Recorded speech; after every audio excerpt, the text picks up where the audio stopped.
नमस्कार दोस्तों, अभिवादन स्वीकार करें लोकेश त्रिपाठी की तरफ से और आइए अपने संभव सीरीज को आगे बढ़ाते हैं।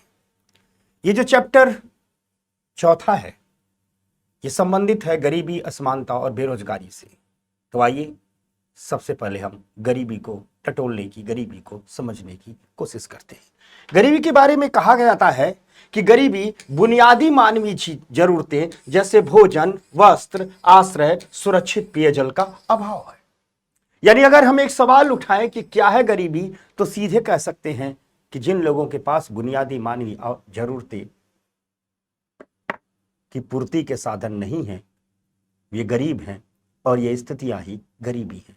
यानी भोजन, वस्त्र, आवास, सुरक्षित पेयजल का अभाव ही गरीबी है। लेकिन सिर्फ इतना ही कुछ गरीबी नहीं है, बल्कि गरीबी सामाजिक बहिष्कार भी है। गरीबी दूसरे पर निर्भरता भी है। गरीबी समाज के साथ एक सार्थक संबंध विकसित करने की क्षमता में कमी के रूप में अनुभव की जाने वाली चीज भी गरीबी है। इसके अलावा गरीबी एक दुष्चक्र है।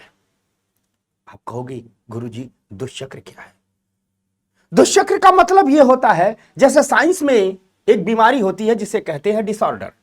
डिसऑर्डर का मतलब यह होता है कि आपके शरीर में कोई डिसऑर्डर हो गया, जैसे प्रोटीन डिसऑर्डर हो गया, तो अन्य प्रकार की बीमारियों को भी जन्म देगा।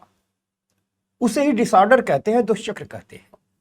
अर्थात दुष्चक्र, डिसऑर्डर एक ऐसी प्रक्रिया है जिसके द्वारा प्राथमिक विकार ऐसे प्रभाव उत्पन्न करता है जो अन्य तरह के विकारों को आगे बढ़ाते हैं। जैसे मान लीजिए किसी के शरीर में प्रोटीन की कमी हो गई तो प्रोटीन डिसऑर्डर हो गया, अब वो अन्य प्रकार के बीमारियों को जन्म देते हैं। ठीक वैसे ही इसी को कहते हैं स्वास्थ्य का दुष्चक्र।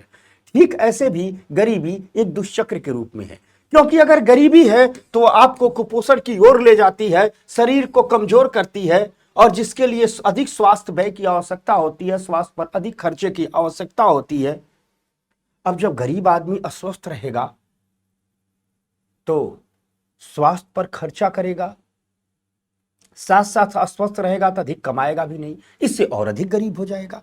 यानी गरीबी और अधिक गरीबी को क्या कर देगी? जन्म दे देगी। इसीलिए गरीबी को जब हम परिभाषित करते हैं तो हम कहते हैं कि गरीबी एक दुष्चक्र के रूप में भी होती है।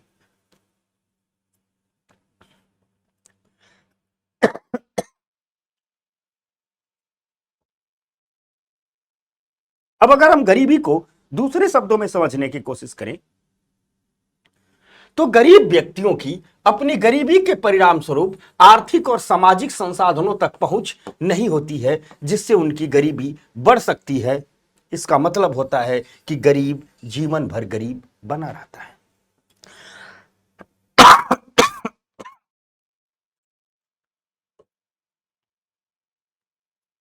यानी जब गरीबी को एक दुष्चक्र के रूप में हम देखते हैं,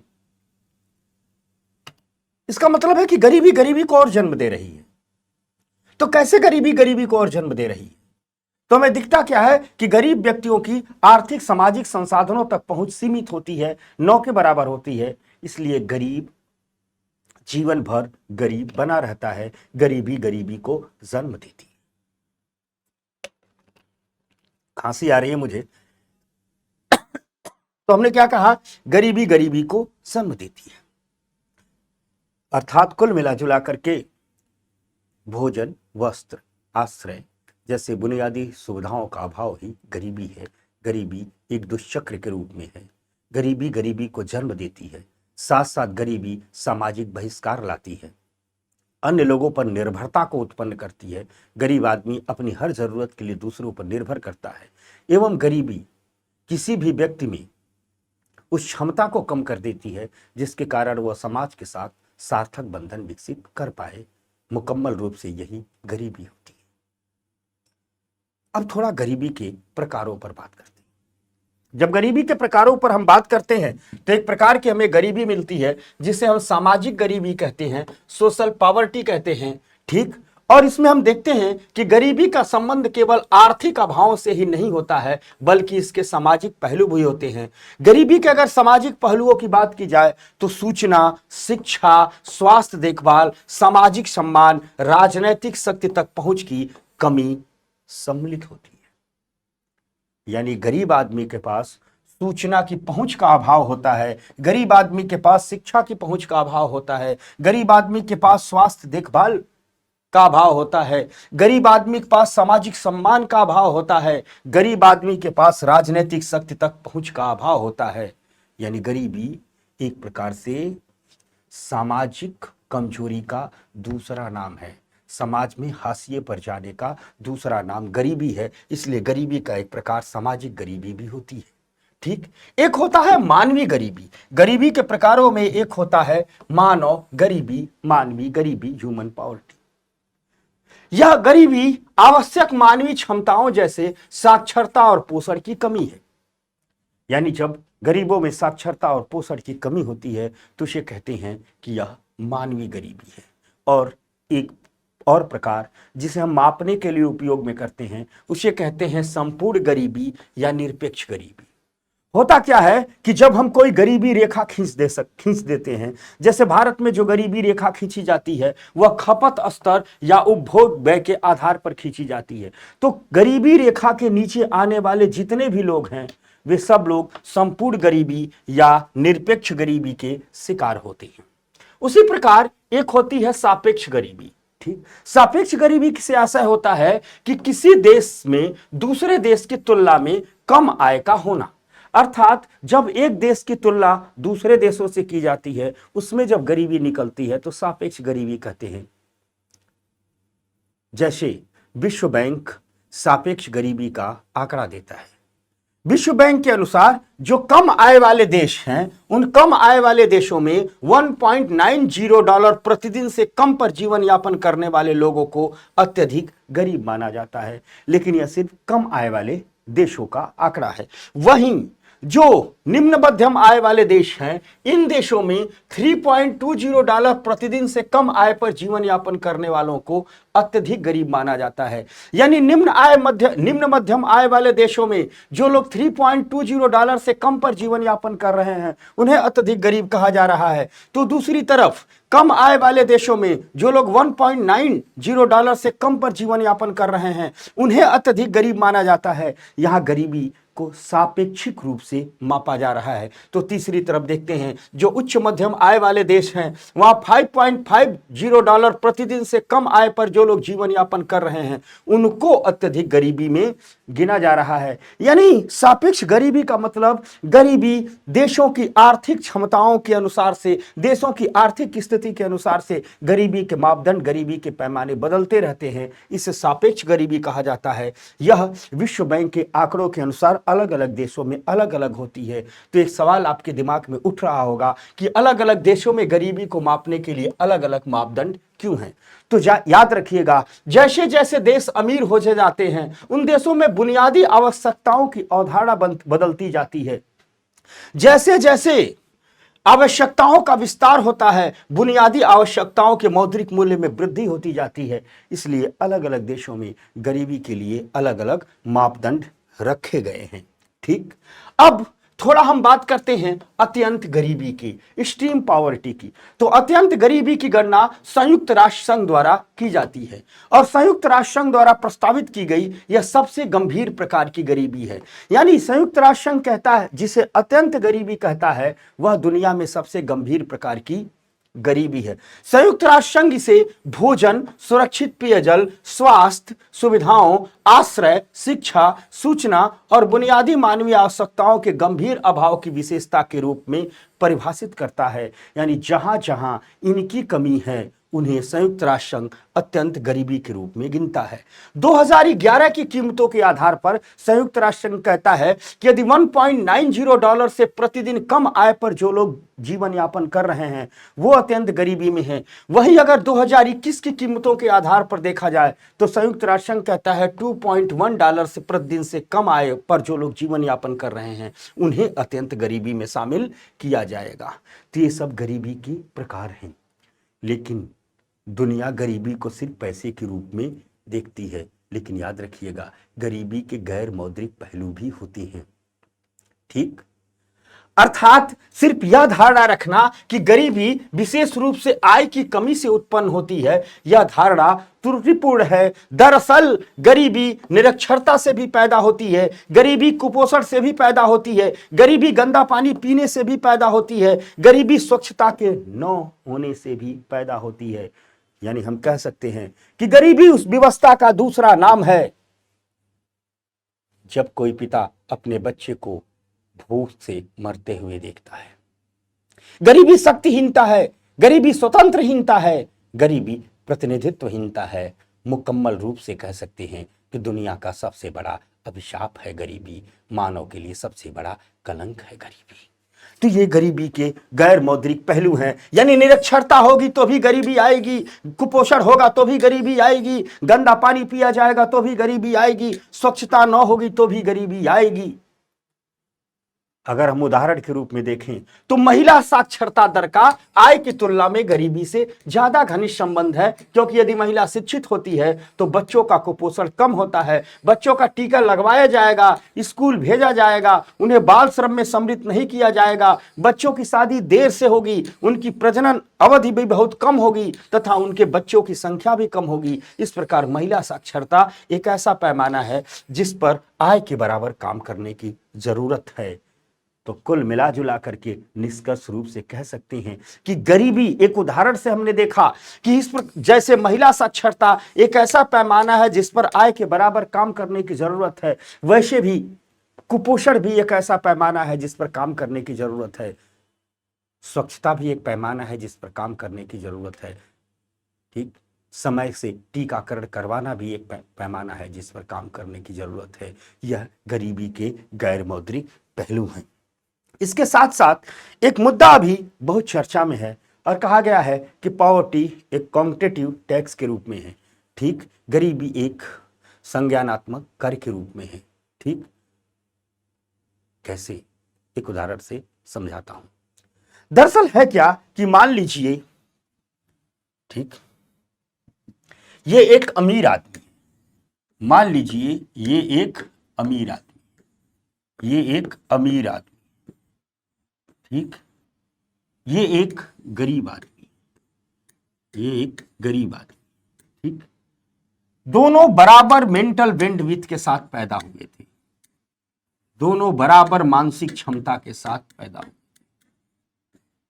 दोनों बराबर मानसिक क्षमता के साथ पैदा हुए थे। दोनों की मानसिक क्षमता क्या है?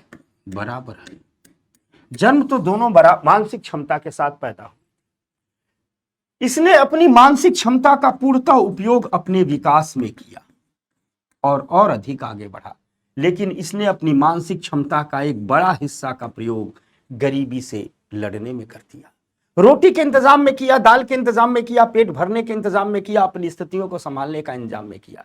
यानी एक बड़ा हिस्सा गरीबी से लड़ने में ही खर्च कर दिया, गरीबी से लड़ने में खर्च कर दिया। शेष थोड़ा सा ही अपनी मानसिक क्षमता का हिस्सा अपने विकास के लिए खर्च किया, या यूं कहिए कि खर्च ही नहीं कर पाया। यानी गरीबी के कारण इसकी मानसिक क्षमता जो इसके विकास में खर्च होनी चाहिए थी अन्य जगह जाया हुई। इसीलिए कहा जाता है कि गरीबी एक संज्ञानात्मक कर है। जो गरीबी की स्थितियों में पैदा होते हैं उन्हें एक प्रकार से अपने मानसिक अपव्यय को कर के रूप में चुकाना पड़ता है। दरअसल ये चुकाना तो नहीं पड़ता है, लेकिन एक शब्द दिया गया है कि गरीब आदमी अपनी मानसिक क्षमता का एक बड़ा हिस्सा अपनी जीवन की स्थितियों को संभालने में ही अपव्यय कर देता है। इसी को कहा गया गरीबी एक संज्ञानात्मक कर के रूप में है।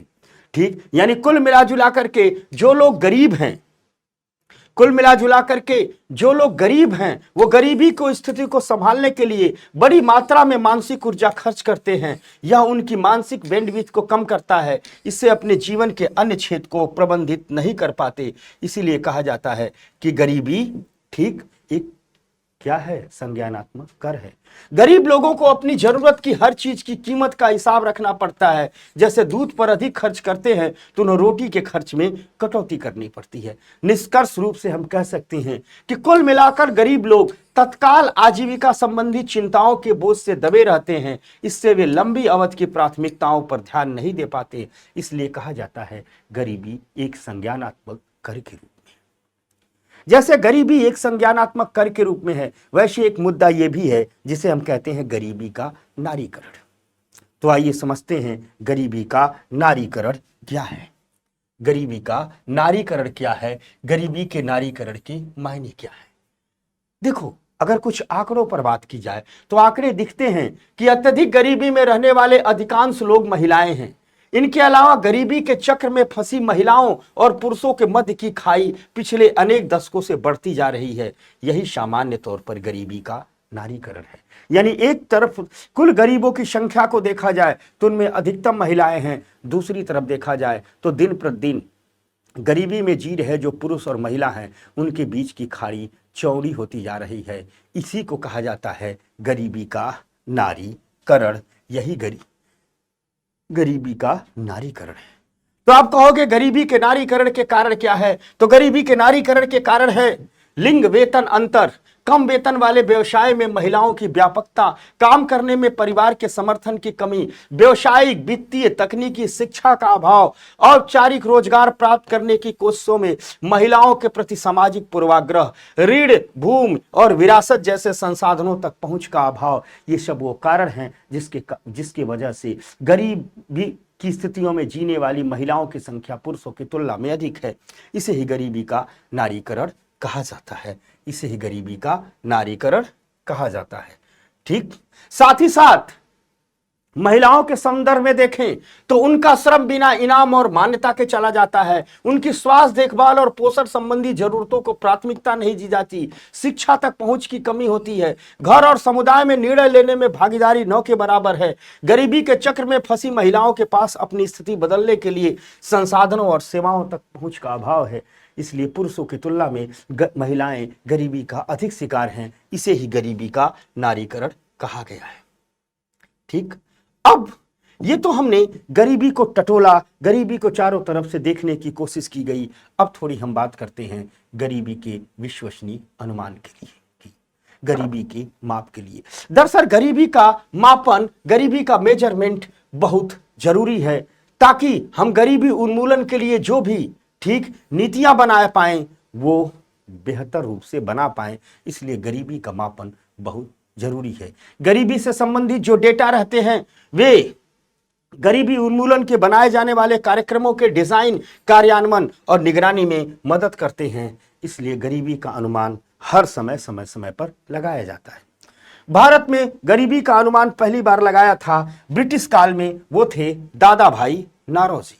दादा भाई नारोजी पहले व्यक्ति थे जिन्होंने भारत में गरीबी के अनुमान लगाने की कोशिश की। उन्होंने poverty and un British rule in India में गरीबी का अनुमान लगाया। 1867-68 की कीमतों के आधार पर उन्होंने 1901 में अनुमान लगाया था और कहा कि 16 रुपये से 35 रुपये प्रति व्यक्ति प्रति वर्ष गरीबी रेखा होनी चाहिए। यानी कोई व्यक्ति 16 से 35 रुपये के बीच में प्रति वर्ष कमाता है तो वह गरीबी रेखा पर खड़ा है, उससे नीचे वाला गरीब है। साथ साथ 1938 में राष्ट्रीय योजना समिति बनी थी जो जवाहरलाल नेहरू की अध्यक्षता में बनी थी, कांग्रेस द्वारा गठित थी। 15 से 20 रुपये प्रति व्यक्ति प्रति माह की इनकम के आधार पर गरीबी रेखा का सुझाव दिया गया था कि 15 से 20 रुपये प्रति व्यक्ति प्रति माह का जो इनकम होना चाहिए उसे ही गरीबी रेखा मानना चाहिए, गरीबी रेखा बनाना चाहिए। 1944 में बॉम्बे के उद्योगपतियों ने बॉम्बे प्लान दिया था। इन्होंने प्रति व्यक्ति प्रति वर्ष 74 रुपये की गरीबी रेखा का सुझाव दिया था और ये वो लोग थे जिन्होंने आजादी के पहले गरीबी रेखा के निर्धारण करने की कोशिश की थी।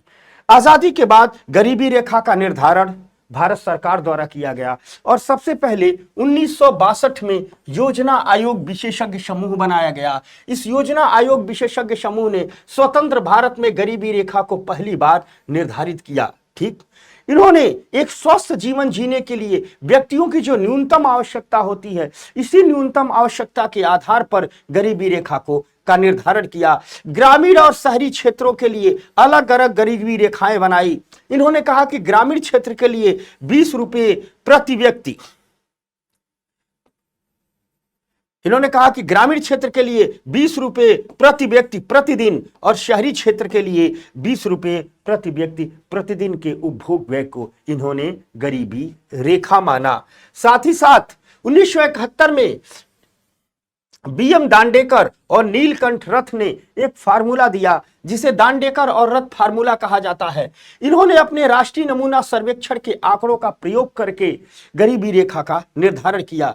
इन्होंने ग्रामीण और शहरी दोनों क्षेत्रों के लिए प्रति व्यक्ति प्रतिदिन 2250 कैलोरी उपभोग व्यय को गरीबी रेखा का मापदंड माना। इसके बाद 1989 में 79 में वाई के अलग कमेटी बनी। इन्होंने गरीबी रेखा को प्रति व्यक्ति खपत व्यय के स्तर के रूप में परिभाषित करने की कोशिश की। ग्रामीण क्षेत्रों में प्रति व्यक्ति प्रतिदिन 2400 कैलोरी मापदंड को इन्होंने अपनाया और शहरी क्षेत्रों में प्रति व्यक्ति प्रतिदिन 2100 कैलोरी मापदंड को इन्होंने अपनाया। और इसी के आधार पर पहली बार भारत सरकार ने गरीबी की आधिकारिक गणना शुरू की, वाई के अलग के फार्मूले के ही आधार पर। इसके बाद 1993 में लक्कड़वाला समिति बनती है और इसने उपभोग व्यय की गणना पहले की तरह कैलोरी खपत के आधार पर की और एक गरीबी रेखा का निर्धारण किया। इन्होंने कहा कि जो उपभोग व्यय की गणना कैलोरी खपत पर की जा रही है वह सही है और इसी आधार पर गरीबी रेखा का निर्धारण होना चाहिए। इन्होंने एक नई बात कही कि प्रत्येक राज्य के लिए अलग अलग गरीबी रेखा का निर्धारण किया जाना चाहिए। इनका कहना था कि संपूर्ण भारत के लिए एक गरीबी रेखा का निर्धारण नहीं हो सकता, राज्यों की स्थितियां अलग अलग हैं, अतः अलग अलग राज्यों के लिए अलग अलग गरीबी रेखा का निर्धारण होना चाहिए। इसके बाद 2009 में तेंदुलकर समिति बनी। इन्होंने गरीबी रेखा को परिभाषित करने के लिए एक नई टोकरी बनाई और इस नई टोकरी में भोजन के अलावा स्वास्थ्य और शिक्षा जैसी वस्तुओं और सेवाओं को भी शामिल किया। स्वास्थ्य और शिक्षा जैसी वस्तुओं और सेवाओं को शामिल करके गरीबी रेखा को निर्धारित करने के लिए एक नई टोकरी बनाई। दरअसल इस नई टोकरी का मतलब है, अब तक जो गरीबी रेखा का निर्धारण किया जाता था यही देखा जाता था कि व्यक्ति अपने जीवन में कि भोजन पर कितना खर्च कर रहा है, भोजन के खर्च के आधार पर गरीबी का निर्धारण किया जाता था। लेकिन तेंदुलकर समिति ने कहा नहीं, हम गरीबी निर्धारण करने के लिए जो खपत स्तर ले रहे हैं इसके लिए एक नए बास्केट बनाएंगे और इस बास्केट में हम भोजन के अलावा एजुकेशन पर खर्च और हेल्थ पर खर्च को भी शामिल करेंगे और इस आधार पर एक हम गरीबी रेखा को नए सिरे से परिभाषित करेंगे। इन्होंने भी प्रत्येक राज्य के ग्रामीण और शहरी क्षेत्र के लिए अलग अलग गरीबी रेखा का सुझाव दिया। ग्रामीण गरीबी के रूप में इन्होंने 27 रुपए 20 पैसे प्रतिदिन प्रति व्यक्ति के उपभोग व्यय को स्वीकारा और शहरी गरीबी के लिए 33 रुपए 30 पैसे 33.3 रुपए प्रतिदिन प्रति व्यक्ति के उपभोग व्यय को इन्होंने गरीबी रेखा कहा। इन्होंने कहा गांव में गरीबी रेखा, ग्रामीण स्तर की गरीबी रेखा 27 रुपये 20 पैसे की होगी और शहरी क्षेत्र की 33 रुपये 30 पैसे की होगी। फिर इसके बाद एक हासिम कमेटी बनी थी 2010 में योजना आयोग द्वारा। दरअसल इस हासिम कमेटी को गरीबी रेखा निर्धारण करने के लिए नहीं बनाया गया था, इसे बनाया गया था कि 12वीं पंचवर्षीय योजना में जो शहरी गरीब परिवार हैं उनकी पहचान करने के लिए कुछ मापदंड सुझाइए ताकि शहरी गरीबी की पहचान कैसे किया जाए। और उस शहरी गरीबी को पहचान की जब ये सिफारिश कर रहे थे तो उन्होंने कहा था कि शहरी गरीबी की पहचान आवासीय, व्यावसायिक और सामाजिक क्षेत्र में विशिष्ट कमजोरियों के माध्यम से किया जाए। यानी शहरी गरीबों का जब निर्धारण किया जाए तो सिर्फ जो तेंदुलकर साहब का 33 रुपये 30 पैसे का उपभोग व्यय है उसी को शामिल न किया जाए, बल्कि देखा जाए आवासीय कमियां है कि नहीं, व्यवसायिक कमियां है कि नहीं, सामाजिक क्षेत्र में विशिष्ट कमजोरियां है कि नहीं, इसको भी शामिल किया जाए। उन्होंने कहा कि शहरी क्षेत्र में उन्हें भी गरीब माना जाए जो बेघर हैं, अस्थायी घरों में रहते हैं, जिनकी बुनियादी सेवाओं तक पहुंच नहीं है, जिनका काम अस्वच्छ और खतरनाक परिस्थितियों के अधीन है, जिनके पास सेवाओं के लिए भुगतान की स्थिरता नहीं है। महिलाएं या नाबालिगों के नेतृत्व वाले जो परिवार हैं उन्हें भी गरीबी में शामिल किया जाए। साथ साथ वे परिवार जिनके सदस्य विकलांग हैं या बीमार हैं उन्हें भी गरीब माना जाए। ये रिपोर्ट, ये बात हाशिम अमला साहब ने की थी। फिर 2011 में सामाजिक आर्थिक जातिगत जनगणना हुई। 1931 की जनगणना के बाद यह पहली जाति आधारित जनगणना थी। इसके द्वारा प्राप्त आंकड़ों का सरकार ने कुछ योजनाओं में प्रयोग किया और इसके आधार भी गरीबी रेखा को निर्धारित करने की कोशिश की। इसके द्वारा जो प्राप्त योजनाएं आंकड़े हैं, सामाजिक आर्थिक जातिगत जनगणना द्वारा जो गरीबी से प्राप्त आंकड़े हैं, उन्हीं आंकड़ों का उपयोग प्रधानमंत्री उज्ज्वला योजना में, प्रधानमंत्री आवास योजना में, दीनदयाल उपाध्याय विद्युतीकरण योजना में, स्वच्छ भारत मिशन के तहत शौचालयों के निर्माण में, आयुष्मान भारत में और मनरेगा के तहत श्रम बजट तैयार करने में, ठीक इन्हीं सामाजिक आर्थिक जातिगत जनगणना के स्कीमों का प्रयोग किया जाता है। इसके साथ साथ योजना आयोग द्वारा 2014 में रिपोर्ट दी गई थी और कहा गया, योजना आयोग द्वारा 2014 में रंगराजन कमेटी बनाई गई और कहा गया, योजना आयोग ने रंगराजन कमेटी से कहा कि हम देश में गरीबी मापन की पद्धति की समीक्षा करेंगे। तो रंगराजन कमेटी ने 2011-12 की कीमतों पर एक नई गरीबी रेखा निर्धारित की, जिसके तहत ग्रामीण गरीबी का अनुमान 32 रुपये प्रतिदिन उपभोग व्यय के आधार पर लगाया और शहरी गरीबी का अनुमान 47 रुपये प्रतिदिन उपभोग व्यय के आधार पर लगाया। ये थी गरीबी के मापन की विशेषता। इस आधार पर गरीबी का मापन किया गया। यानी अब तक हमने समझा गरीबी की परिभाषा क्या है। हमने समझा कि गरीबी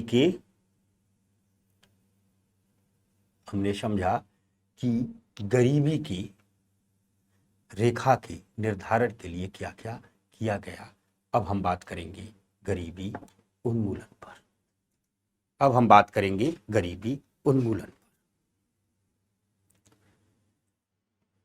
तो हम चर्चा अब शुरू करेंगे गरीबी उन्मूलन की रणनीतियों पर। याद रखिएगा, अर्थव्यवस्था का विकास गरीबी उन्मूलन का प्राथमिक स्रोत है।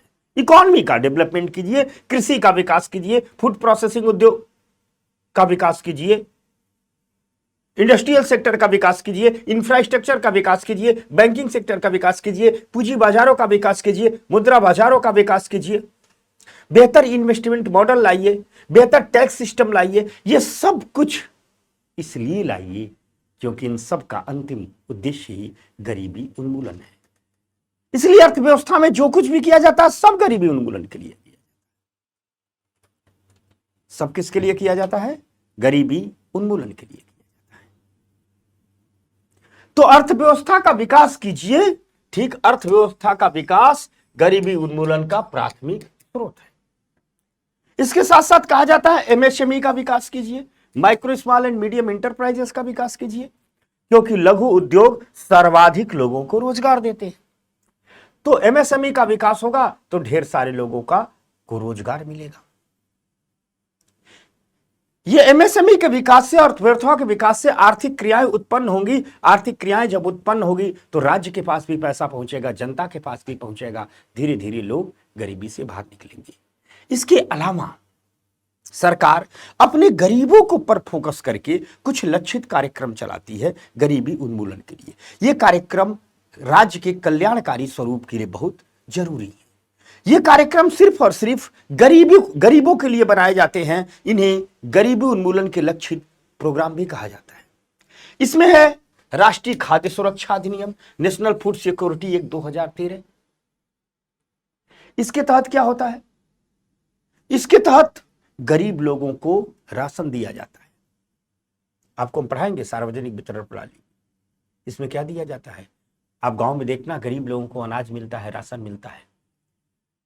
प्रत्येक व्यक्ति को 5 किलो अनाज प्रत्येक महीने राष्ट्रीय खाद्य सुरक्षा अधिनियम 2013 के तहत मिलता है। ठीक, गेहूं 3 रुपए, चावल 2 रुपए, मोटे अनाज 1 रुपए की रेट से मिलता है। यह गरीबों के लिए लक्षित कार्यक्रम। उसी प्रकार प्रधानमंत्री आवास योजना है, गरीबों के लिए है, आवास दिया जाता है। प्रधानमंत्री उज्ज्वला योजना है, गरीबों को सिलेंडर दिया जाता है। गैस का। आयुष्मान भारत है, गरीबों को हेल्थ सर्विस दी जाती है, आयुष्मान कार्ड दिया जाता है। मनरेगा है, इसके द्वारा गरीबों को काम का अधिकार दिया जाता है। ये सब क्या है? ये सब गरीबी उन्मूलन के लिए लक्षित कार्यक्रम है, लक्षित योजनाएं हैं। तो सरकार की जो गरीबी उन्मूलन की रणनीति है वह 2-3 चीजों पर आधारित है। एक तो राज्य का विकास करो, पैसा लाओ, गरीबी उन्मूलन करो। एमएसएमई का विकास करो, रोजगार लाओ, गरीबी उन्मूलन करो। साथ साथ गरीबों के लिए लक्षित प्रोग्राम लाओ, लक्षित प्रोग्राम जो सिर्फ गरीबों के लिए हो, जैसे खाद्य सुरक्षा अधिनियम, आवास योजना, उज्ज्वला योजना, आयुष्मान भारत। यह भी गरीबी उन्मूलन के किया जाता है। इसके साथ साथ गरीबों पर खर्च करने के लिए राजकोषीय संसाधन जुटाने के लिए प्रगतिशील कराधान लाया जाता है, यानी बेहतर टैक्स सिस्टम लाया जाता है। टैक्स होगा तभी तो राज्य अपने गरीबों पर खर्च करेगा। इसके साथ साथ गरीबों को सामाजिक सुरक्षा जाल भी उपलब्ध कराए जाते हैं, जैसे विधवा पेंशन योजना है, वृद्धावस्था पेंशन योजना है, जीवन बीमा सुविधाएं। ये सब क्या है? गरीबों के लिए ठीक एक सुरक्षा जाल के रूप में काम करते हैं।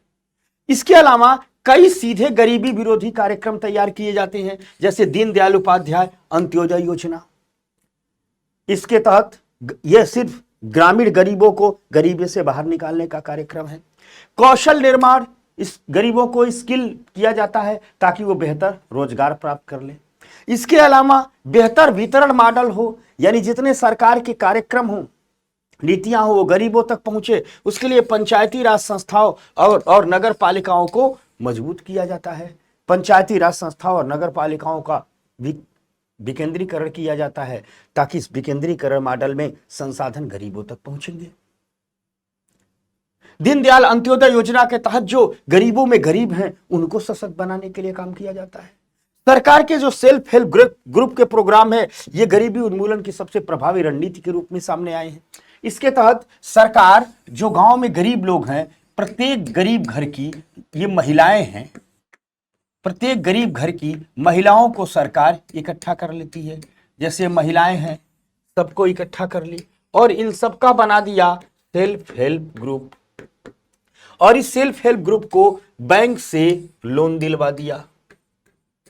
बैंक से क्या किया? इस सेल्फ हेल्प ग्रुप को लोन दिलवा दिया।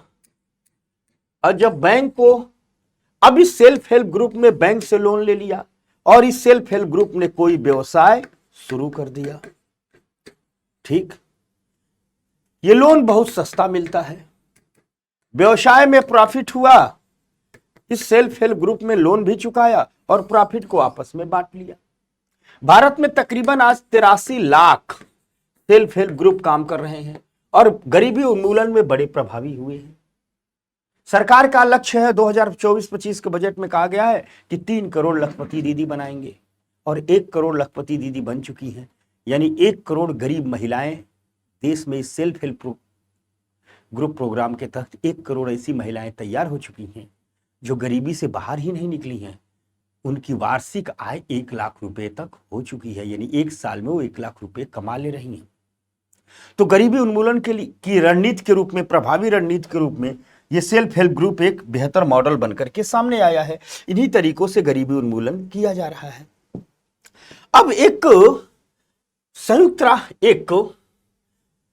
ऑक्सफोर्ड गरीबी और मानव विकास पहल तथा संयुक्त राष्ट्र विकास कार्यक्रम ने मिलकर के एक गरीबी के लिए बहुआयामी गरीबी सूचकांक का विकास किया, क्योंकि ये लोग चाहते थे कि गरीबी का पूर्ण रूप से उन्मूलन किया जाए, और गरीबी का पूर्ण रूप से उन्मूलन करने के लिए गरीबी के सभी कारकों को पकड़ना होगा, क्योंकि गरीबी का एक कारक नहीं है। गरीबी के आर्थिक कारक हैं, स्वास्थ्य के कारक हैं, शिक्षा के कारक हैं, समाज के कारक हैं। तो इनका कहना था जब तक हम कोई ऐसा सूचकांक नहीं बनाएंगे जो गरीबी के सभी कारकों को पकड़ता है, तब तक हमारे पास गरीबी के प्रभावी डेटा नहीं होंगे और हम प्रभावी गरीबी उन्मूलन कार्यक्रम ला नहीं पाएंगे। इसीलिए ऑक्सफोर्ड गरीबी मानव विकास पहल और संयुक्त राष्ट्र विकास कार्यक्रम ने मल्टी डायमेंशनल पॉवर्टी इंडेक्स का विकास किया, बहुआयामी गरीबी सूचकांक का विकास किया। 2010 में ये लोग MPI को लेकर के आए, मल्टी पावर। ठीक, इस MPI में इन लोगों ने 3 आयामों पर काम किया, स्वास्थ्य, शिक्षा और जीवन स्तर, और इन तीनों में कुल 10 संकेतक पकड़े। स्वास्थ्य के तहत इन लोगों ने बाल मृत्यु दर और पोषण की गणना की, इन स्थितियों को देखा। शिक्षा के तहत इन लोगों ने स्कूल का वर्ष और स्कूल में नामांकित बच्चों की संख्या को देखा, ठीक। और जीवन स्तर के तहत अगर हम जीवन स्तर की बात करें, ठीक, जीवन स्तर की बात करें तो जीवन स्तर के तहत जो यह तीसरा आयाम है, गलत टाइप हो गया है, जीवन स्तर के तहत इन लोगों ने ठीक, जीवन स्तर के तहत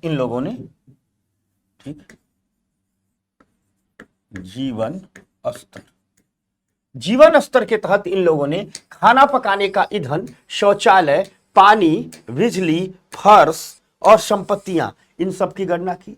इस प्रकार इन्होंने इन 3 आयामों के तहत 10 इंडिकेटर चुने और इन 10 इंडिकेटर के आधार पर गरीबी की गणना शुरू की, क्योंकि ये 10 इंडिकेटर ही मिलकर के संपूर्ण रूप से गरीबी की गणना कर पाते हैं। कहा गया पूरी दुनिया में अगर इन 10 इंडिकेटरों पर काम किया जाएगा तभी गरीबी दूर होगी।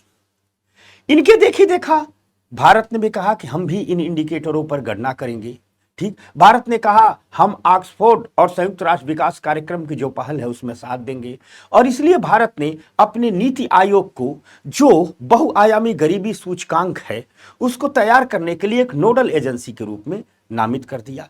अर्थात नीति आयोग को भारत में, ठीक, वैश्विक एमपीआई के लिए नोडल एजेंसी की जिम्मेदारी सौंपी गई। नीति आयोग भारत के लिए भी एमपीआई की गणना करता है और इसे जारी भी करता है। नीति आयोग का यह मानना है कि एक राष्ट्रीय एमपीआई केंद्र और राज्यों को उनके विकास में बाधा डालने वाले कारकों की पहचान करने में सक्षम बनाएगा, और साथ साथ नीति आयोग ये भी कहता है कि जब हम भी एमपीआई की तरह इंडिकेटर का विकास करेंगे तो हम भी गरीबी के सभी पहलुओं को पकड़ेंगे, चाहे वो मौद्रिक हो और या गैर मौद्रिक हो, और संपूर्ण रूप से गरीबी उन्मूलन कर लेंगे। इसी गरीबी उन्मूलन पर नीति आयोग ने 2015 में अरविंद पनगड़िया के तहत एक टास्क फोर्स भी बनाया था, ठीक। और अरविंद पनगड़िया टास्क फोर्स जो 2015 में बनाया था, इनसे कहा गया कि गरीबी उन्मूलन पर आप एक बेहतर रणनीति बनाइए। अरविंद पनगड़िया टास्क फोर्स ने गरीबी उन्मूलन पर जो रणनीति बनाई उसकी रिपोर्ट दी, और अरविंद पनगड़िया साहब ने कहा कि रोजगार गहन निरंतर तीव्र विकास किया जाए, यानी ऐसा विकास किया जाए जो अधिक से अधिक एम्प्लॉयमेंट जनरेट करे। और दूसरी बात इन्होंने कहा कि गरीबी विरोधी कार्यक्रमों का प्रभावी कार्यान्वयन किया जाए, क्योंकि गरीबी विरोधी कार्यक्रमों का यदि हम प्रभावी क्रियान्वयन करते हैं तो हम गरीबी को बहुत तेजी से हटा पाएंगे। हम गरीबी को क्या कर देंगे? बहुत तेजी से हटा पाएंगे। तो ये दोस्तों है गरीबी पर बातें, गरीबी पर एक मुकम्मल समझ।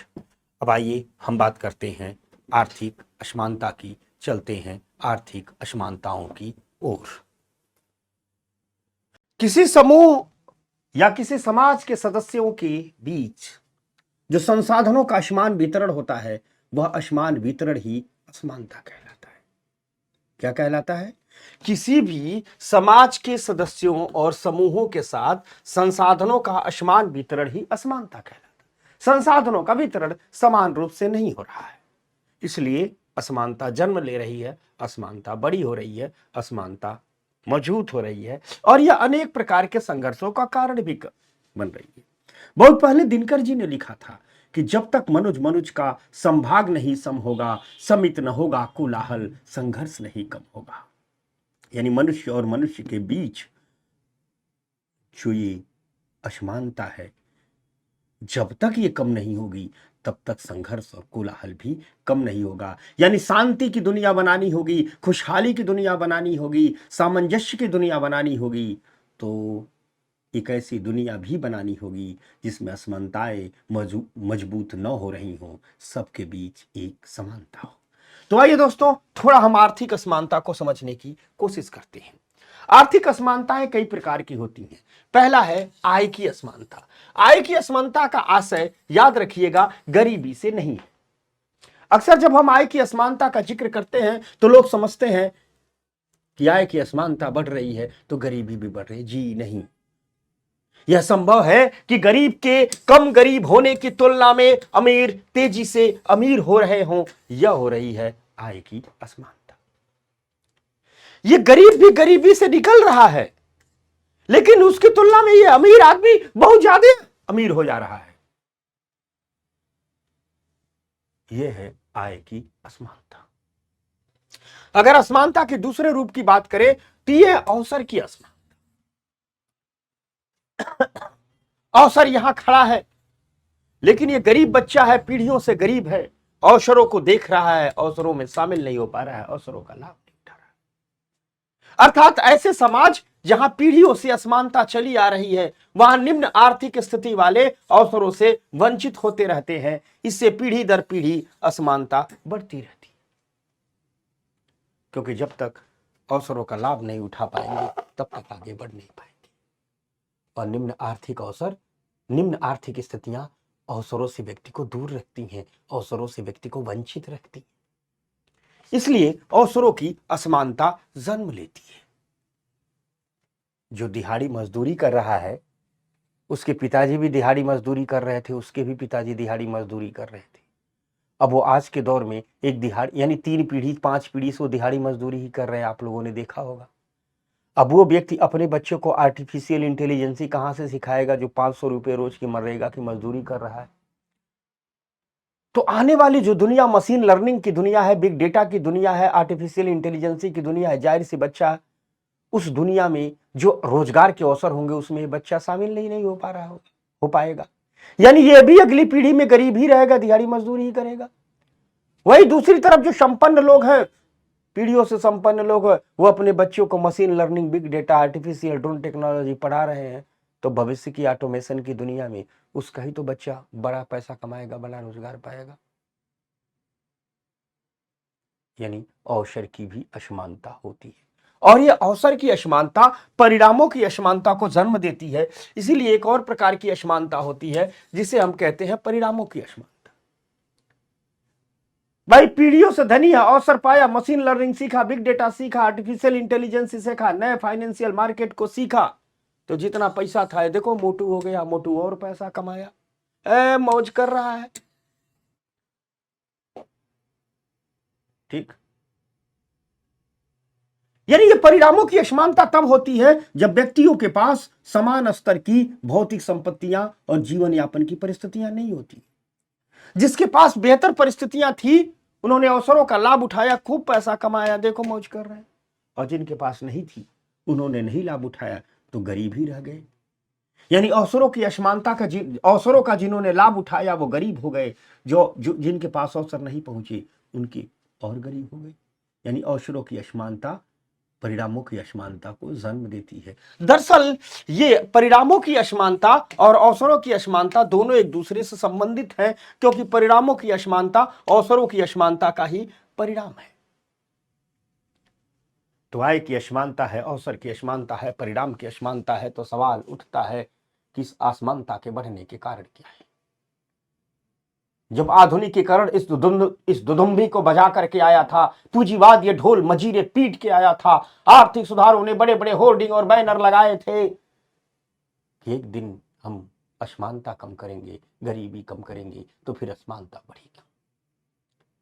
असमानता बढ़ने के अगर आधुनिक कारणों की बात करें तो वैश्वीकरण ने दुनिया भर के बाजारों को खोल दिया है। इससे लाभदायक निवेशों का विस्तार हुआ है। इसके कारण नए अमीरों के संपत्ति में अभूतपूर्व तेजी आई है। यह भी एक असमानता बढ़ने का कारण है। वैश्वीकरण आया, पूरी दुनिया एक हुई, नए बाजार खुले,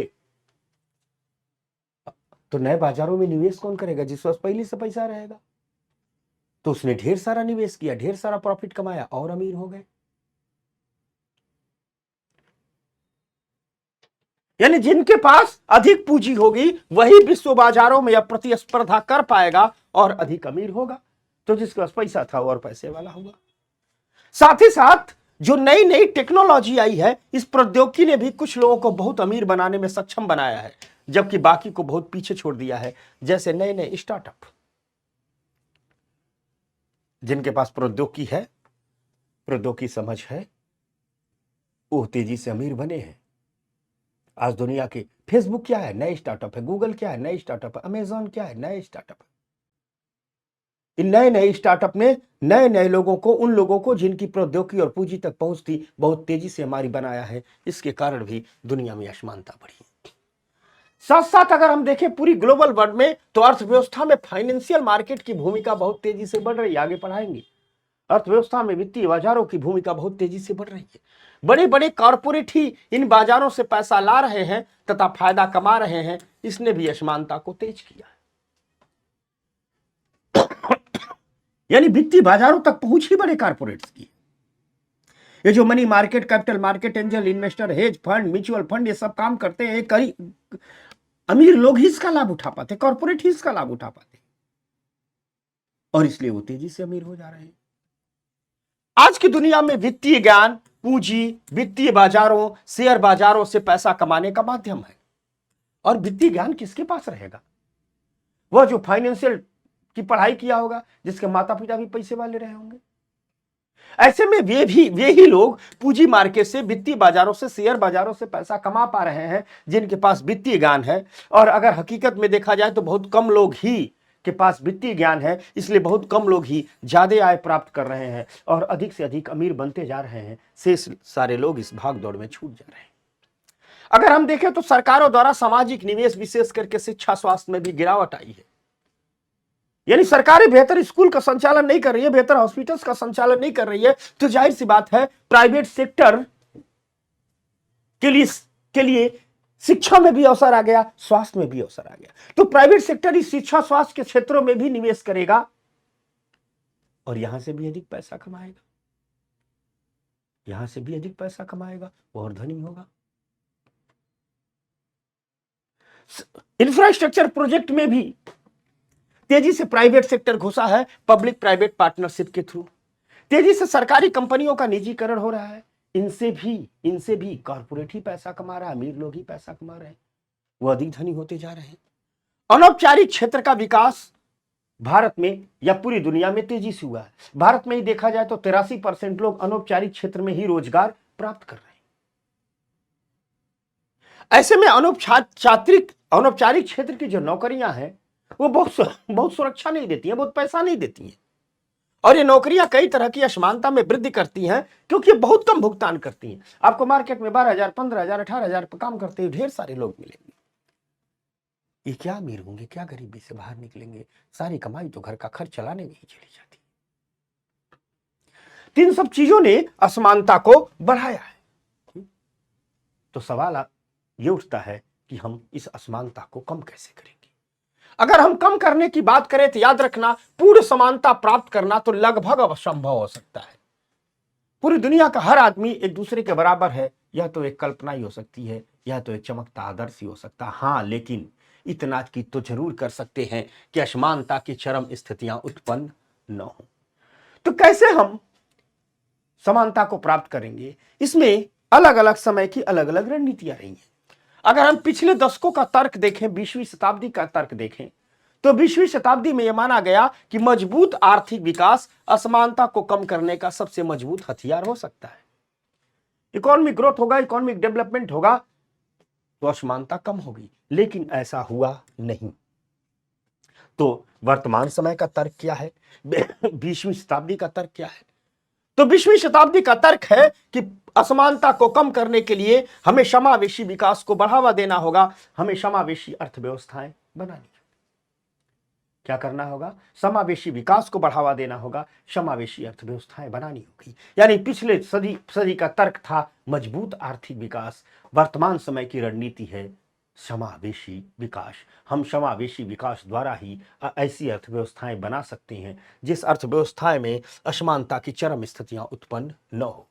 हमें ऐसी अर्थव्यवस्थाएं बनानी होगी जहां हर नागरिक आय, धन, लिंग या जाति की परवाह किए बिना जीवन की सभी परिस्थितियों को प्राप्त करे। इसके लिए हमें निम्न काम करने होंगे। हमें लैंगिक असमानताओं पर काबू पाना होगा। असंगठित क्षेत्र जहां 83% लोग काम करते हैं, वहां काम की परिस्थितियों में सुधार करना होगा। समय समय पर वेतन वृद्धि की जाए, इसकी मुकम्मल व्यवस्था करनी होगी। हमें प्रारंभिक वर्षों की यानी बचपन की शिक्षा पर ध्यान देना होगा तथा सबके लिए प्रारंभिक शिक्षा, गुणवत्तापूर्ण शिक्षा के अवसर उत्पन्न करने होंगे। स्कूली शिक्षा को रोजगार परक शिक्षा से जोड़ना होगा। हमें स्वास्थ्य और संरचना तक सबकी पहुंच सुनिश्चित करनी होगी। पोषण कार्यक्रमों को प्रभावी ढंग से लागू करना होगा। ये सब करेंगे तो असमानताओं पर काबू करेंगे। एक कार्य के भविष्य में कार्य कैसा होगा, उस पर एक वैश्विक आयोग बना था अभी हाल, जिसे कहा गया कार्य के भविष्य पर वैश्विक आयोग। कार्य के भविष्य पर वैश्विक आयोग ने अपनी हालिया रिपोर्ट में कहा है कि दुनिया में हो रहे परिवर्तनकारी बदलाव और सरकारी तैयारी और शिक्षा प्रणाली के बीच बहुत अंतर है। उसने कहा दुनिया जितनी तेज बदल रही है और उस बदलाव के हिसाब से अगर हम सरकारी प्रणाली को देखा जाए तो सरकारी प्रणाली नहीं बदल रही है, अगर हम शिक्षा को देखा जाए तो शिक्षा नहीं बदल रही है। और इस आयोग ने कहा कि भविष्य में यह भी एक बहुत बड़ी असमानता को उत्पन्न करेगा, इसलिए हमें अभी से तैयार करना होगा। भविष्य में जैसी कार्य प्रणाली होगी, वर्किंग सिस्टम होगा, मार्केट होगा, उसी के हिसाब से हमें एजुकेशन सिस्टम को तैयार करना होगा। सरकारों को यूबीआई पर गंभीरता से विचार करना होगा। 100% सब्सिडी डीबीटी के माध्यम से देनी होगी, तभी असमानताएं कम होंगी। अब थोड़ा असमानताओं से जुड़े कुछ मुद्दों पर चर्चा करते हैं। दुनिया क्लाइमेट चेंज के मुहाने पर खड़ी है। जलवायु परिवर्तन अब किताबों की बात नहीं रह गया है, बुद्धिजीवियों के बीच चर्चा की बात नहीं रह गया, अब एकदम आपके दरवाजे पर खड़ा है। आप सीधे सीधे जलवायु परिवर्तन को महसूस कर रहे होंगे। तो देखते हैं इस क्लाइमेट चेंज असमानता को कैसे बढ़ा रहा है। दरअसल जलवायु परिवर्तन से तटीय अर्थव्यवस्था को नुकसान पहुंच रहा है, बागवानी को नुकसान पहुंच रहा है, कृषि पर प्रभाव पहुंच रहा है, प्राकृतिक आपदाएं अधिक आ रही हैं, बीमारियां अधिक बढ़ रही हैं, और यह सब चीजें कमजोर जनसंख्या को एक तरफा प्रभावित कर रहे हैं, और जलवायु परिवर्तन भी असमानता को बढ़ा रहा है। अगर हम थोड़ा सा इसको विस्तार समझें तो देखिए, बागवानी और कृषि की लागत पर प्रभाव पड़ रहा है, खाद्यान्न महंगे हो रहे हैं, इससे खाद्य महंगाई आ रही है, तूफान, बाढ़, अत्यधिक शुष्क मौसम के कारण बार बार प्राकृतिक आपदाएं आ रही है, इससे आर्थिक संकट और जीवन की हानि हो रही है, खुले में काम करने वाले मजदूरों पर प्रभाव पड़ रहा है, मलेरिया, डायरिया और बच्चों के बौनेपन पर प्रभाव पड़ रहा है। यानी जलवायु परिवर्तन भी एक किस्म की असमानता को जन्म दे रहा है, एक किस्म की असमानता को उत्पन्न कर रहा है। अब थोड़ी सी बात करते हैं, क्योंकि हम डिजिटल दुनिया में हैं। यहां मैं नितिन सिंघानिया की किताब को अपडेट कर रहा हूं। इस चैप्टर में नितिन सिंघानिया की किताब में सिर्फ फैक्चुअल चीजें दी गई हैं, ऐसा लग रहा है जैसे एसएससी के लिए लिखा गया है। तो हमने इंडेक्स उसी का फॉलो किया है, लेकिन ये जो गरीबी, आर्थिक असमानता और बेरोजगारी वाला अध्याय है, इसमें हम थोड़ा नितिन सिंघानिया की किताब से बाहर निकले, क्योंकि उस किताब को जब मैं पढ़ा तो संतुष्ट नहीं हो पाया, तो उस किताब से बाहर निकले हैं। तो इंडेक्स वही है, लेकिन जब बातें देखेंगी तो बातें कुछ ऊपर स्तर की किताबों की हैं, उच्च स्तर की रिपोर्टों की हैं। समझ में आ गई बात? तो आइए आर्थिक असमानता और डिजिटल प्रौद्योगिकी पर बात करते हैं। हम डिजिटल दुनिया में खड़े हैं, तो ये भी तो देखना होगा कि ये डिजिटल दुनिया असमानता को बढ़ा रही है या घटा रही है। आइए विश्लेषण कर लेते हैं। अगर हम डिजिटल टेक्नोलॉजी की बात करें तो रोज एक से एक टेक्नोलॉजी आती रहती है। कहा ही जा रहा है कि दुनिया तेजी से प्रगतिशील और नियमित रूप से नए नए उभरते कदमों के बीच है। रोज नए नए चीजें आ रही। विज्ञान प्रौद्योगिकी का तेजी से विकास हो रहा है, जेनेटिक इंजीनियरिंग का विकास हो रहा है, कृत्रिम बुद्धिमत्ता का विकास हो रहा है, कंप्यूटरीकरण में प्रगति हो रही है, और ये सब बाजार और समाज दोनों पर प्रभाव व्यापक डाल रहे हैं। इससे कुछ असमानताएं कम हुई हैं, तो कुछ नई असमानताओं ने जन्म लिया है। कुछ असमानताओं को कम भी किया है। डिजिटल टेक्नोलॉजी ने, फाइनेंशियल इंक्लूजन ने, माइक्रो फाइनेंस ने गरीबी को बहुत कम किया है। तो दूसरी तरफ कुछ नई असमानताओं को जन्म दिया है। कैसे जन्म दिया? दरअसल हुआ क्या है कि जो नई तकनीकी प्रगति हुई है, इसने दो प्रकार के वर्ग समाज और अर्थव्यवस्था में उत्पन्न कर दिए हैं। याद रखिएगा, हमारे इस समाज और अर्थव्यवस्था में दो प्रकार के वर्ग बन गए हैं। ये हर प्रकार के जाति धर्म से परे वर्ग हैं। एक वर्ग वे है जिन्हें चैंप कहा जा रहा है, दूसरा वर्ग वो है जिन्हें वास आउट कहा जा रहा है। चैंप वे हैं जो सफल हैं, वास आउट वे हैं जो असफल हैं। अगर हम बात करें चैंप कौन है, तो हम कह सकते हैं जो तकनीकी रूप से सक्षम है, नए नवाचारों पर आधारित अर्थव्यवस्था में अधिक वेतन पा रहे हैं, वे क्या है? वे चैंप हैं। वहीं पुरानी अर्थव्यवस्था में जो पारंपरिक श्रमिक हैं, उनकी वेतन वृद्धि बहुत मामूली हुई है, यही क्या है? वास आउट है। और दोनों में एक नए किस्म का भारी अंतर देखा जा रहा है और एक नए किस्म की असमानता डिजिटल टेक्नोलॉजियां भी जन्म दे रही। तो हमने जलवायु परिवर्तन का असमानता पर प्रभाव देखा, हमने डिजिटल टेक्नोलॉजी का असमानता का पर प्रभाव देखा। अब ग्लोबल दुनिया में खड़े हैं तो देखते हैं भाई वैश्वीकरण का असमानता पर क्या प्रभाव होता है। वैश्वीकरण और असमानता। देखो, व्यापार का, निवेश का और वित्त का, इन सब का प्रगतिशील वैश्वीकरण हुआ है। व्यापार का भी वैश्वीकरण हुआ है, पूरी दुनिया में व्यापार हो रहा है। निवेश का भी वैश्वीकरण हो रहा है, पूरी दुनिया में निवेश हो रहा है। ठीक, फाइनेंस का प्रभाव हो रहा है, यानी फाइनेंस का भी प्रगतिशील, एक जगह से पैसा दूसरी जगह जा रहा है, एक शेयर मार्केट से दूसरी मार्केट में जा रहा है। यानी व्यापार, निवेश और वित्त के प्रगतिशील वैश्वीकरण के माध्यम से जो विश्व अर्थव्यवस्था है, इसका एकीकरण अभूतपूर्व स्तर पर पहुंच गया है। इस सदी के पहले दशक तक सभी क्षेत्रों और आय समूहों के आर्थिक कल्याण पर नाटकीय प्रभाव पड़ा है। इसी सदी के पहले दशक के देखेंगे, सभी आर्थिक समूहों में बहुत तेजी से बदलाव आया है। ये जो प्रभाव पड़ा है, इसमें विचारों के दो प्रकार के सिद्धांत हैं। पहला सिद्धांत यह है कि वैश्वीकरण से आय में वृद्धि होती है और वह सभी नावों को ऊपर उठाती है। सभी नावों को ऊपर उठाने का मतलब एक मुहावरा है। जैसे मान लीजिए एक नाव में सभी लोग बैठे हैं, बच्चा है, बूढ़ा है, जवान है, अमीर है, गरीब है, स्त्री है, पुरुष है। पानी ने नाव को ऊपर उठा दिया तो सभी वर्ग ऊपर उठ गया। अब पानी ने डुबा दिया, सब डूब गए। यहां कह रहा है सभी नावों को ऊपर उठाया है, इसका नाव उठेगी तो उसमें बैठे सब लोग ऊपर उठेंगे। ने कह रहा है कि यहां वैश्वीकरण उस बहते हुए धारा के समान है जो सभी नावों को ऊपर उठा रहा है, अर्थात समाज के, राष्ट्र के, देश के, दुनिया के हर आय वर्ग के लोगों को लाभ पहुंचा रहा है और उनका जीवन स्तर ऊपर उठा रहा है।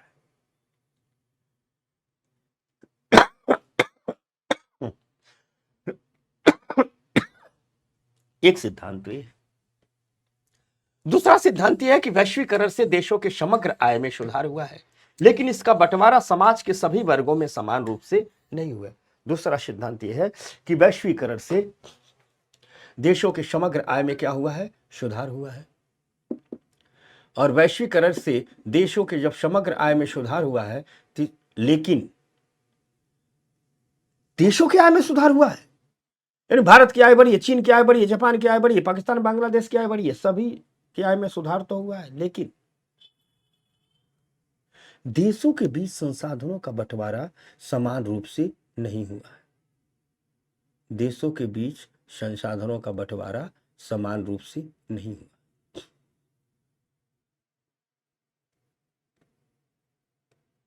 समझना, यानी एक विचारधारा कह रही है कि सभी नावों को ऊपर उठा रहा है, सब की तरक्की हुई है, लेकिन दूसरी विचारधारा कह रही है कि देखिए भाई, वैश्वीकरण ने देशों की समग्र आय में सुधार किया है।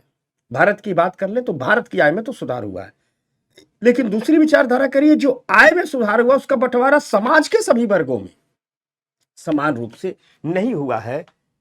ये वैश्वीकरण का प्रभाव है। वैश्वीकरण के प्रभाव के बारे में दो मत हैं। अब अगर वैश्वीकरण के प्रभाव की कुछ देशों के द्वारा समीक्षा किया जाए तो वैश्वीकरण के तहत विभिन्न देशों द्वारा विभिन्न परिणाम प्राप्त किए गए हैं। चीन ने अपनी क्षमता का अच्छी तरह से दोहन किया है। भारत के मामले में आर्थिक विकास दर बढ़ी है, करोड़ों लोगों की आय बढ़ी है, समृद्धि आई है। भारत समेत कई देशों में बढ़ते आयात ने विनिर्माण के रोजगार पर प्रभाव डाला है, यानी आयात बढ़ गया इसलिए मैन्युफैक्चरिंग इंडस्ट्री में रोजगार कम हुआ है। बहुराष्ट्रीय कंपनियों का उदय हुआ है और ये कंपनियां अब अर्थव्यवस्था, समाज और वैश्विक राजनीति पर काफी प्रभाव डाल रही हैं। यह वैश्वीकरण का बड़ा खतरनाक परिणाम है।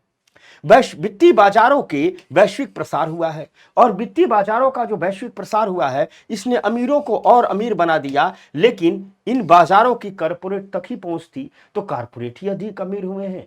जो गरीब लोग थे उन पर कोई प्रभाव इन वैश्विक बाजारों का नहीं पड़ा है। कुछ क्षेत्र के उद्योगपतियों ने अपनी संपत्ति में वृद्धि देखी क्योंकि उन्होंने अपने बाजार में विस्तार देखा। साथ साथ वैश्वीकरण में अधिक विकसित क्षेत्रों के विकास के लिए पिछड़े क्षेत्रों का तीव्रता से दोहन भी किया गया है। अगर पिछले 2 दशकों में विकसित देशों से निर्धन देशों को जो पैसा ट्रांसफर हुआ उसकी बात करें तो विकसित देशों से निर्धन देशों को 50 से 80 बिलियन डॉलर की विदेशी सहायता प्रतिवर्ष मिली है। यानी विकसित देशों ने निर्धन देशों को 50 से 80 बिलियन डॉलर के बीच की सहायता प्रतिवर्ष दी है। वहीं निर्धन देशों से धनी देशों को 500 से लेकर के 800 बिलियन डॉलर का स्थानांतरण हुआ है। यानी जितनी सहायता की है उससे अधिक तो इनके संसाधनों का दोहन कर लिया है। पूरी दुनिया में कृषि क्रांतियों का लाभ भी केवल अमीर किसानों को ही मिला है, क्योंकि पूंजी और मशीनीकरण पर आधारित कृषि में अमीर किसान ही निवेश कर पाते हैं। साथ साथ मानव को उपभोक्ता बना दिया गया, विशेष करके महिला को बहुत नुकसान दिया इस वैश्वीकरण ने, और पुरुष महिला असमानताएं बढ़ गई, मानव से कंज्यूमर बन गया, या मानव की पहचान में एक बहुत बड़ा परिवर्तन हुआ है। तो ये है असमानताएं।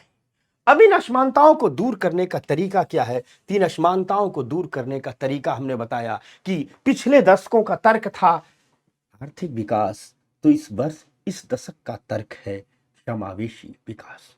तो इस असमानता को दूर करने के लिए हमें समावेशी विकास के रास्तों पर बढ़ना होगा। तो सवाल उठता है, क्या है समावेशी विकास? तो अगर ओईसीडी की परिभाषा देखी जाए तो ओईसीडी कहता है, अर्थात organisation of economic cooperation and development का कहना है कि समावेशी विकास एक ऐसा आर्थिक विकास है जो जनसंख्या के सभी वर्गों के लिए अवसरों का सृजन करता है। यानी विकास का वह मॉडल जो जनसंख्या के सभी वर्गों के लिए अवसरों का सृजन करे, वह क्या कहलाता है? समावेशी विकास। अगर यूएनडीपी के अनुसार हम बात करें, यूनाइटेड नेशन डेवलपमेंट प्रोग्राम के तहत बात करें, तो प्रत्येक व्यक्ति को विकास की प्रक्रिया में सहभागी होने में समर्थ होना चाहिए और लाभों को समान रूप से साझा किया जाना चाहिए। यूएनडीपी के अनुसार समावेशी विकास यह है, अर्थात विकास की वह प्रक्रिया जो हाशिए के लोगों को मुख्य धारा में शामिल करती है, कमजोर लोगों को मुख्य धारा में शामिल करती है, कमजोरों को सशक्त बनाने का प्रयास करती है, वही समावेशी विकास कहलाती है। अगर हम समावेशी विकास के विविध आयामों की बात करें तो हमें सामाजिक रूप से वहनीय शिक्षा देनी होगी, यानी एक ऐसी शिक्षा व्यवस्था लानी होगी जिसमें सभी लोग शामिल हो सके। हमें स्वास्थ्य देखभाल पर विशेष काम करना होगा ताकि स्वास्थ्य देखभाल एक एक आदमी तक पहुंचे। समाज में समतापूर्ण व्यवहार प्रथाओं को आगे बढ़ाना होगा, लैंगिक समानता प्राप्त करनी होगी, क्षेत्रीय समानता प्राप्त करनी होगी। साथ साथ अगर आर्थिक पक्ष की बात करें तो वित्तीय साक्षरता और वित्तीय समावेशन को बढ़ावा देना होगा, कृषि का विकास करना होगा, गुणवत्तापूर्ण रोजगार को बढ़ावा देना होगा, संचार कनेक्टिविटी के साधनों को बढ़ावा देना होगा, और ऐसी अर्थव्यवस्थाएं बनानी होगी जिनमें बाह्य आघात के प्रति प्रत्यास्था हो, अर्थात अर्थव्यवस्थाएं लचीली हो, अर्थव्यवस्थाएं ऐसी न हो कि दुनिया में कोई भी आर्थिक मंदी आई, इकोनॉमी डाउन हो गई। जी नहीं, यहाँ बाह्य आघात के प्रति प्रत्यास्था का मतलब है हमारी अर्थव्यवस्थाएं ऐसी हों कि बाहर से लगने वाले झटकों को बर्दाश्त करें। साथ साथ राजनीतिक आधार पर समावेशी विकास को प्राप्त करने के लिए जो काम करने होंगे, उसके लिए हमें पारदर्शी और कुशल शासन लाना होगा, सुरक्षित सीमाएं बनानी होगी, मजबूत संस्थाएं लानी होगी, शून्य भ्रष्टाचार लाना होगा। यानी अगर हम समावेशी विकास के चक्रों की बात करें तो हम कह सकते हैं कि हमें आय और रोजगार के अवसरों में वृद्धि करनी होगी।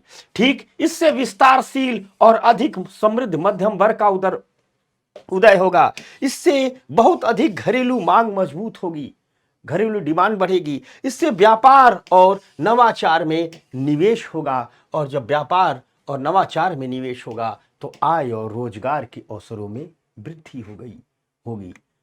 एक चक्र चलेगा, और जब भी आय और रोजगार के अवसरों में वृद्धि होगी, हमारी अर्थव्यवस्थाएं अधिक मजबूत हो जाएंगी, सबको सबका हिस्सा मिलेगा, विकास के समान अवसर मिलेंगे। तो ये रहा दोस्तों आर्थिक असमानताएं और समावेशी विकास। अब बात करते हैं बेरोजगारी पर। तो दोस्तों जब हम बेरोजगारी पर बात करते हैं तो सबसे पहले हमें यह सीखना होगा कि बेरोजगारी से आशय क्या है, बेरोजगारी से तात्पर्य क्या है। दरअसल बेरोजगारी का तात्पर्य एक ऐसी स्थिति से है जिसमें कार्य करने हेतु इच्छुक तथा योग्य किसी व्यक्ति को मौजूदा मजदूरी दर पर रोजगार उपलब्ध नहीं हो पाता है। कोई कार्य करने का इच्छुक व्यक्ति हो, कोई कार्य करने के लिए योग्य व्यक्ति हो, यानी योग्यता भी हो, इच्छा भी हो, लेकिन मौजूदा मजदूरी स्तर पर उसे रोजगार उपलब्ध नहीं हो पा रहा हो, तो इसे ही बेरोजगारी कहते हैं। सीधी सी बात है, आप योग्य भी हो, इच्छित भी हो, काम करना भी चाहते हो, लेकिन काम नहीं मिल रहा है, और जो मिल रहा है वह मजदूरी दर के हिसाब से नहीं है। 1,000 रुपये का काम मिल रहा है, काम कर रहे हो, मजदूरी मिल रही है 100 रुपये, तो ऐसे व्यक्ति को बेरोजगार कहा जाता है। योग्य भी हो, इच्छुक भी हो, और उसे मौजूदा मजदूरी दर पर काम नहीं मिल रहा है, तो उसे बेरोजगार कहा जाता है। इसके अंतर्गत अब हम कुछ कॉन्सेप्ट की बात कर लेते हैं, कुछ शब्दों की बात कर लेते हैं। बेरोजगारी की परिभाषा समझ गए। एक शब्द है लेबर फोर्स, श्रम बल। इसके अंतर्गत किसी भी देश में 15 वर्ष से 59 वर्ष के कामकाजी आयु वर्ग के लोग शामिल होते हैं। ठीक, जो किसी कार्य को करने के योग्य और इच्छुक दोनों होते हैं, उन्हें उस देश का लेबर फोर्स कहा जाता है। इसके बाद दूसरा कॉन्सेप्ट है, एक होता है labour force participation rate, LFPR। Labour force participation rate को हम सीधे दिखाते हैं, किसी भी अर्थव्यवस्था में जो नियोजित व्यक्ति हैं और अर्थव्यवस्था के जो बेरोजगार व्यक्ति हैं, उसमें कामकाजी आयु वर्ग की जनसंख्या से भाग दे करके 100 का गुणा कर देते हैं, तो श्रम बल भागीदारी दर निकल आता है। उसी प्रकार एक शब्द है कार्यबल, वर्कफोर्स। कार्यबल का तात्पर्य उन लोगों से है जो वास्तव में कार्यरत हैं या आर्थिक गतिविधियों में संलग्न हैं। यानी कार्यबल में तात्पर्य उन लोगों से है जो किसी न किसी आर्थिक गतिविधियों में संलग्न है, उन्हें कार्यबल कहा जाता है, उन्हें वर्कफोर्स कहा जाता है। अगर हम श्रमिक जनसंख्या अनुपात की बात करें तो इसे जनसंख्या में नियोजित व्यक्तियों के प्रतिशत के रूप में भी परिभाषित किया जाता है। अगर हम श्रमिक जनसंख्या अनुपात के फार्मूले को देखें, WPR का मतलब देखें, तो इसमें हम कहते हैं नियोजित व्यक्तियों की संख्या में कुल जनसंख्या से भाग दे करके जब हम 100 का गुणा कर देते हैं तो श्रमिक जनसंख्या अनुपात निकल जाता है। यह सब कुछ अवधारणाएं हैं, कुछ शब्द हैं जिन्हें समझ लिए। अब बात करेंगे बेरोजगारी के प्रकारों पर। बेरोजगारी का पहला प्रकार है जिसे चक्रीय बेरोजगारी कहते हैं, साइक्लिकल अनएम्प्लॉयमेंट कहते हैं। चक्रीय बेरोजगारी तब होती है जब बाजार में श्रम की मांग कम हो जाती है। दूसरे शब्दों में चक्रीय बेरोजगारी तब होती है जब व्यापार चक्र में गिरावट के कारण श्रमिक अपनी रोजगार को खो देते हैं। यह नॉर्मल स्थिति है। ठीक, यह नॉर्मल स्थिति है। दरअसल इसमें होता क्या है कि जैसे मान लीजिए अर्थव्यवस्था में ग्रोथ चल रही है, यानी आर्थिक समृद्धि तेजी से बढ़ रही है, अर्थव्यवस्था में ग्रोथ चल रही है। किसी भी कारण से अर्थव्यवस्था में मंदी आ जाए, और जब मंदी आ जाती है तो कुछ लोग बेरोजगार हो जाते हैं। ठीक, लेकिन फिर जब अर्थव्यवस्था में ग्रोथ आएगी तो लोगों को रोजगार मिल जाएगा। फिर अर्थव्यवस्था में मंदी आएगी तो लोग बेरोजगार हो जाएंगे। यह अर्थव्यवस्थाओं की अगर कम है तो स्वाभाविक प्रक्रिया है, कभी कभी ये तीव्र भी हो जाती है, तो इसे चक्रीय बेरोजगारी कहते हैं। कोविड के काल में मंदी आई, बेरोजगारी बढ़ गई। इकोनॉमिक ग्रोथ धीरे धीरे हो रहा है, बेरोजगारी कम हो रही है। तो चक्रीय बेरोजगारी यह अर्थव्यवस्था के उतार चढ़ाव के साथ चलती है, अर्थव्यवस्था के चक्रों के साथ चलती है। अर्थव्यवस्था ऊपर जा रही है, अर्थव्यवस्था ऊपर जा रही है, तो इसका मतलब क्या हो रहा है,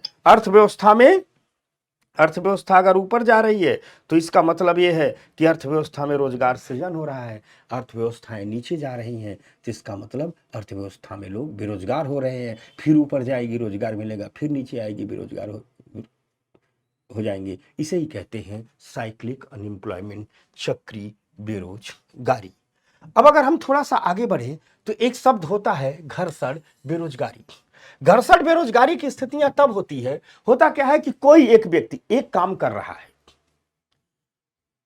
और अपना वह रोजगार छोड़ करके दूसरे रोजगार की तलाश करने लगता है।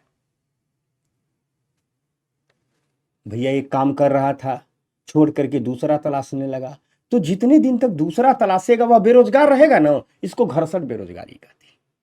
सुनने में बड़ा नॉर्मल है, लेकिन अगर किसी देश में घर्षण बेरोजगारी बढ़ जा रही है तो यह बताता है कि या तो अर्थव्यवस्था बेहतर प्रदर्शन नहीं कर रही है या काम करने की स्थितियां ठीक नहीं है उस देश में। या तो अर्थव्यवस्था बेहतर प्रदर्शन नहीं कर रही है या काम करने की स्थितियां ठीक नहीं है, यह घर्षण बेरोजगारी से पता चलता है। उसी प्रकार एक है सीजनल अनएम्प्लॉयमेंट, मौसमी बेरोजगारी। मौसमी बेरोजगारी से आशय उस बेरोजगारी से होता है जब वर्ष के कुछ विशेष मौसम में काम हो और अन्य दिनों काम न हो, इसे मौसमी बेरोजगारी कहते हैं। कृषि और टूरिज्म में यह देखा जाता है। कृषि में जब फसल की बुआई का सीजन चल रहा होता है और जब फसल की कटाई का सीजन चल रहा है, बहुत काम है, लेकिन बीच के दौरान, बुआई और कटाई के दौरान कृषि में काम बहुत कम है, तो लोग बेरोजगार हो जाते हैं, इसे मौसमी बेरोजगारी कहते हैं। टूरिज्म सेक्टर में भी यही होता है। पहाड़ है, बारिश के दिनों में पर्यटक कम जाने लगेंगे, तो इसमें टूरिज्म सेक्टर के लोग क्या हो जाएंगे? बेरोजगार हो जाएंगे, इसे सीजनल अनएम्प्लॉयमेंट कहते हैं। एक होता है स्ट्रक्चरल अनएम्प्लॉयमेंट, इसको समझाता हूं, बड़ा मजेदार है, देखो। ठीक, ये बड़ी मजेदार स्थिति। ये कोई इकोनॉमी है, मान लो ये देश की इकोनॉमी, इसमें बेरोजगार लोगों की संख्या, यानी ऐसे लोग हैं जिन्हें काम चाहिए, काम की तलाश कर रहे हैं, काम की तलाश कर रहे हैं। ठीक, दूसरी तरफ इसी अर्थव्यवस्था में, ठीक, टेक्नोलॉजी में परिवर्तन आ गया, तकनीकी में परिवर्तन आ रहा है, ठीक, बाजार के स्वरूप में परिवर्तन आ रहा है, बाजार के स्वरूप में परिवर्तन आ रहा है, तो स्पेशल स्किल वाले लोगों की मांग है, स्पेशल विशिष्ट कौशल की मांग है। अब हो क्या रहा है? यानी अर्थव्यवस्था में ऐसे लोगों की मांग है जिनके पास स्पेशल कौशल हो, लेकिन उसी अर्थव्यवस्था में जो काम की तलाश वाले लोग हैं वह इस मांग के अनुरूप कौशल नहीं धारण करते हैं, यानी मांग के अनुरूप स्किल नहीं है। ऐसे में अर्थव्यवस्था की डिमांड भी नहीं पूरी हो पा रही है। फैक्ट्रियां कह रही है हमें इंजीनियर चाहिए, इंजीनियर चाहिए, बेहतर इंजीनियर चाहिए। दूसरी तरफ इंजीनियर काम भी ढूंढ रहा है, वो बेरोजगार भी है, लेकिन जैसा इस इकोनॉमी को चाहिए वैसा काम की तलाश करने वाले लोग नहीं है, यानी बेरोजगारी भी है। एक तरफ अर्थव्यवस्था में बेरोजगारी भी है, लोग बेरोजगार भी हैं, दूसरी तरफ इसी अर्थव्यवस्था में उद्योग जगत स्किल लोगों की कमी का सामना कर रहा है, स्किल लोगों की कमी से जूझ रहा है। इसी को संरचनात्मक बेरोजगारी कहते हैं। यह संरचनात्मक बेरोजगारी तब आती है जब अर्थव्यवस्था में प्रोडक्शन पैटर्न बदलता है, डिस्ट्रीब्यूशन पैटर्न बदलता है, तकनीकी ढेर सारी आ जाती है, नई मैनेजमेंट प्रथाएं आ जाती हैं, और जो हमारा वर्क फोर्स है, जो हमारा कार्यबल है, वह अपने भीतर मार्केट की डिमांड के हिसाब से स्किल नहीं उत्पन्न कर पाता है, तब ये संरचनात्मक बेरोजगारी की स्थिति आ जाती है। यानी एक तरफ बेरोजगारी है तो दूसरी तरफ मार्केट में लोगों की डिमांड भी है, लेकिन जो डिमांड है, डिमांड के लिए जैसी स्किल चाहिए वैसी स्किल काम के तलाश करने वाले लोगों में नहीं है, जिसे हम संरचनात्मक बेरोजगारी कहते हैं। ठीक, एक होता है अल्प रोजगार। ठीक, इसका उपयोग कई अर्थों में किया जाता है। अल्प रोजगार का मतलब होता है एक ऐसी स्थिति है जहां उच्च कौशल वाला व्यक्ति कम वेतन और कम कौशल वाले रोजगार में संलग्न है। यानी स्किल ऐसा है कि एकदम सैटेलाइट रॉकेट बना दे, लेकिन वो साइकिल बना रहा है। अर्थात उसमें क्षमता ऐसी है कि बहुत कुछ कर सकता है, साथ साथ उसमें क्षमता ऐसी है कि उसे बहुत मोटा पैसा मिलना चाहिए, लेकिन बाजार की स्थितियां ऐसी है कि उसे अपनी क्षमता और पैसे के हिसाब से काम नहीं मिल पा रहा है, तो अपने से कम कौशल वाला, ठीक, अपने से कम वेतन वाला वो काम कर रहा है, तो उसे अल्प बेरोजगारी की स्थिति कहते हैं। दूसरी है प्रच्छन्न बेरोजगारी। दूसरी है प्रच्छन्न बेरोजगारी। यह तब होती है, प्रच्छन्न बेरोजगारी तब होती है जब लोग किसी ऐसी नौकरी में कार्यरत होते हैं जहां उनकी उपस्थिति या अनुपस्थिति से अर्थव्यवस्था में उत्पादन पर कोई प्रभाव नहीं पड़ता है। जैसे कृषि में, मान लीजिए किसी के पास 2 बीघे जमीन है, घर के 10 लोग काम कर रहे हैं, 20 क्विंटल धान पैदा हो रहा है। अगर ये 10 लोग नहीं 5 लोग भी काम करें तो 2 बीघे की खेती आसानी से हो जाएगी और धान उतना ही उत्पादन होगा। इसका मतलब जो काम 5 लोग करते थे वह काम 10 लोग कर रहे हैं। यानी वो 5 लोग काम करते हुए दिख रहे हैं, लेकिन एक्चुअल में उनके काम को हटा देने से भी प्रोडक्शन पर कोई असर नहीं पड़ेगा। कि जो 5 लोग प्रचंड बेरोजगारी के शिकार हैं, ये 5 लोग प्रचंड बेरोजगारी के शिकार हैं। एक होता है खुली बेरोजगारी, ओपन अनएम्प्लॉयमेंट। या खुली बेरोजगारी उस समय उत्पन्न होती है जब श्रमिक प्रचलित मजदूरी दर पर कार्य करने को तैयार होते हैं, लेकिन कार्य के अभाव में उन्हें बेरोजगार रहने के लिए विवश होता है। ये खुली बेरोजगारी। मजदूर काम करने के लिए तैयार है, मजदूर काम करने के लिए तैयार है, जो मजदूरी दर है उसी पर काम करने के लिए तैयार, एकदम बैठा हुआ इंतजार कर रहा है, लेकिन काम नहीं मिल रहा। इसे कहते हैं खुली बेरोजगारी। दरअसल जो हमने घर्षण बेरोजगारी पढ़ी, जो संरचनात्मक बेरोजगारी पढ़ी, जो चक्री बेरोजगारी पढ़ी, ये सब खुली बेरोजगारी के ही विभिन्न रूप हैं, विभिन्न प्रकार हैं। ठीक। और एक होता है प्राकृतिक बेरोजगारी। यह वो बेरोजगारी है जो हमेशा किसी न किसी अर्थव्यवस्था में होती ही है। इसे हम न्यूनतम बेरोजगारी का प्रतिशत भी कहते हैं। यानी ये वो है जो कितनी भी विकसित अर्थव्यवस्था हो जाए उसमें रहेगी ही, इसे समाप्त नहीं किया जा सकता। 2 से 3% के बेरोजगारी दर के बीच होती है।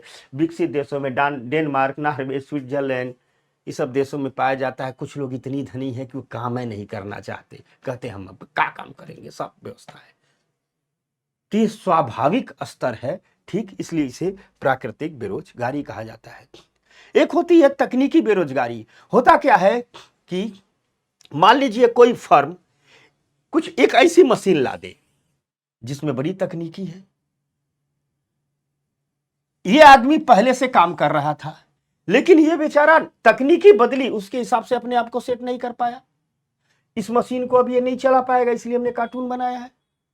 तो अब उस कंपनी को क्या करना होगा? वो कंपनी ऐसे टेक्नीशियन को लाएगी जो इस मशीन को चलाने में सक्षम है, और इसको क्या कर देगी? काम से हटा देगी। वही हमने कार्टून बना दिया, ये इसको भगा रहा है, मार रहा है, देखिए लात से मार रहा है।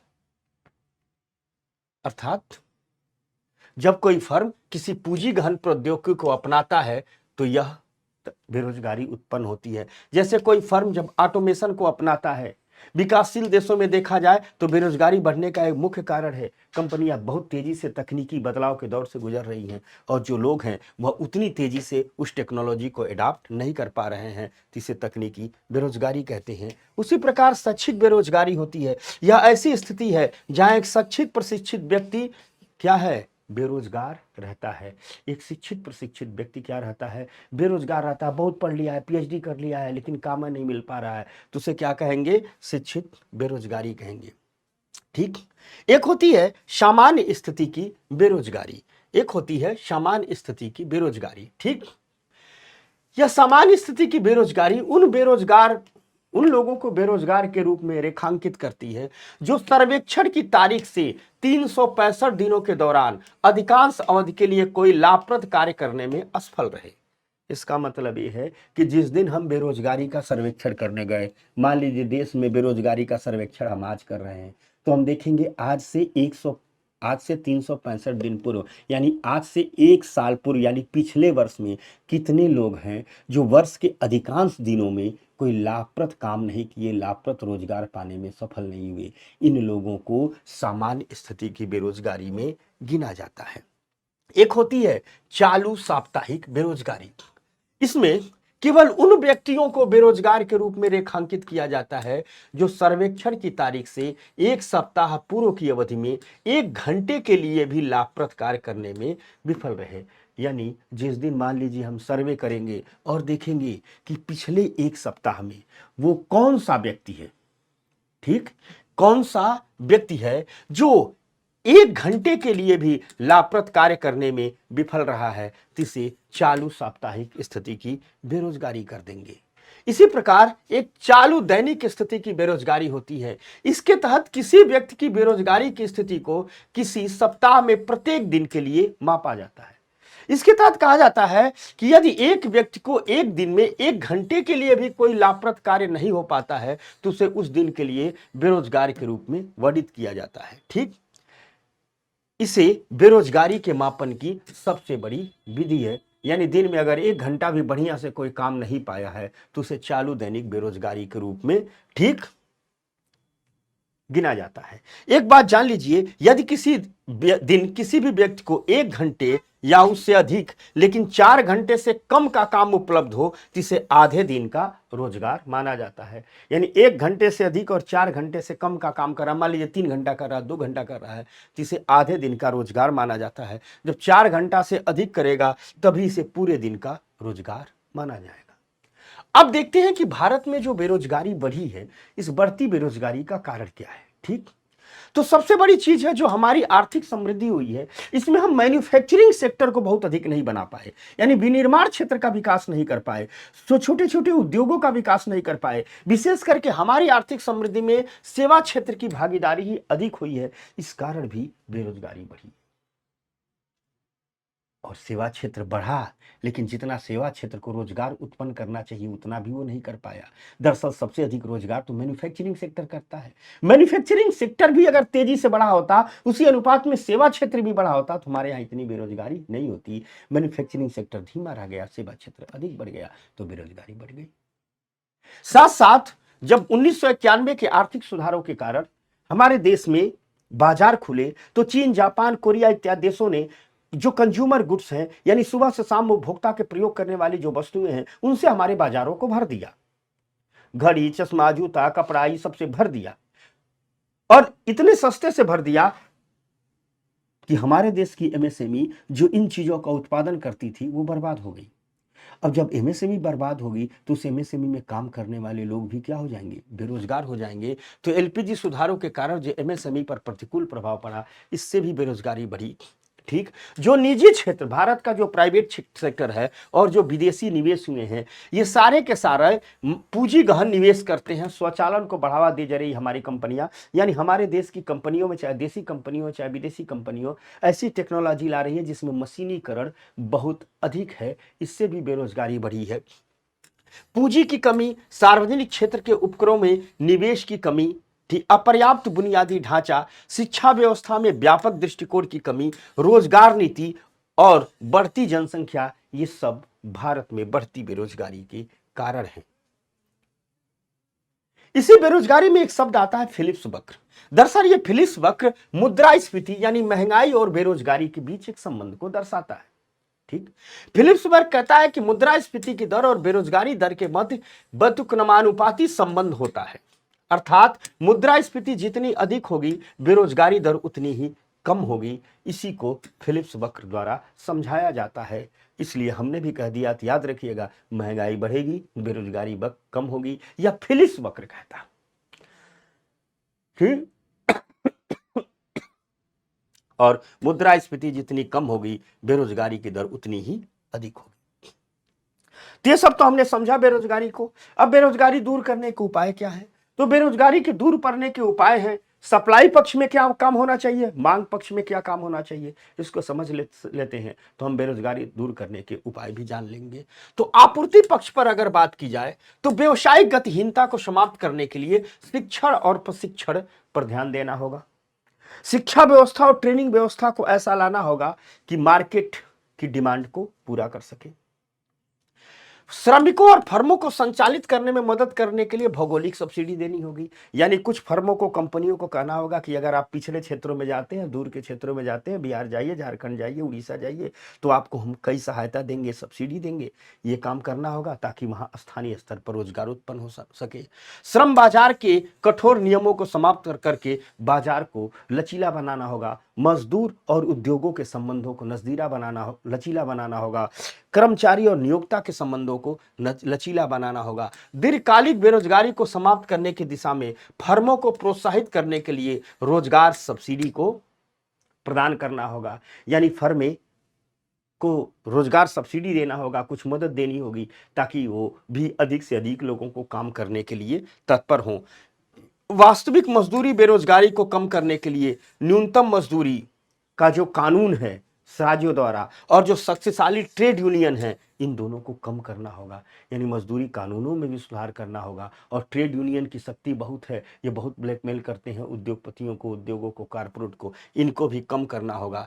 ये सब काम हम करेंगे तो सप्लाई पक्ष में सुधार कर लेंगे। और इसके अलावा अगर हम मांग पक्ष की बात देखें तो हमें ऐसी मौद्रिक नीतियां लानी होगी जिसके तहत हम ब्याज दरों में कटौती करें, और जब ब्याज दरों में कटौती करेंगे लोन सस्ता होगा, मार्केट में फ्लो करेगा, लोग अधिक लोन लेंगे, व्यापारी लोन लेंगे, उद्योगपति लोन लेंगे, व्यवसाय बढ़ाएंगे, उत्पादन बढ़ाएंगे। दूसरी तरफ आम आदमी जनता अधिक लोन लेगी, खरीदारी करेगी, डिमांड बढ़ेगी।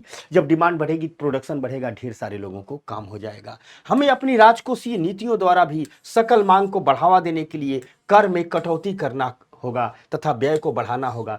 यानी जो हम डायरेक्ट टैक्स लोगों से अधिक ले लेते हैं, थोड़ा टैक्स कम लेंगे, पैसा बचेगा, मार्केट में लोग खरीदारी करेंगे, इससे भी डिमांड बढ़ेगी तो प्रोडक्शन बढ़ेगा। इसके अलावा जो हम निर्यात मांग है उसको बढ़ावा देने के लिए विनिमय दर को कम करना होगा। हमें ऐसा कोशिश करना होगा तमाम एक्सचेंज रेट को कुछ दिन के लिए कम कर दें, जिससे हमारी निर्यात बढ़ जाए। इसके अलावा निर्यात पक्ष पर काम करने के लिए हमें अपनी एमएसएमई को हमें अपने उद्योगों को विश्व बाजारों का अध्ययन करवाना होगा, विश्व बाजारों की डिमांड के अनुसार इनको प्रोडक्शन करना होगा। ठीक, स्पेशल इकोनॉमिक जोन जैसे कॉन्सेप्ट को आगे बढ़ाना होगा, industrial park, industrial corridor, industrial cluster के कॉन्सेप्ट को आगे बढ़ाना होगा, ताकि उत्पादन अधिक हो और हम तेजी से निर्यात कर सकें। तो दोस्तों, ये सब काम करके हम बेरोजगारी को कम कर देंगे। तो ये चैप्टर था, ठीक, बेरोजगारी, आर्थिक असमानता और गरीबी से संबंधित था।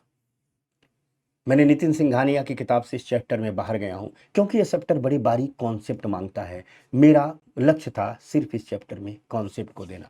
तो दोस्तों, मुझे उम्मीद है ये चैप्टर अच्छा लगेगा आपको, और लगेगा तो हमें ज़रूर बताइएगा। हम इंतज़ार करते रहते हैं आपके मैसेज का। तो नमस्कार, धन्यवाद।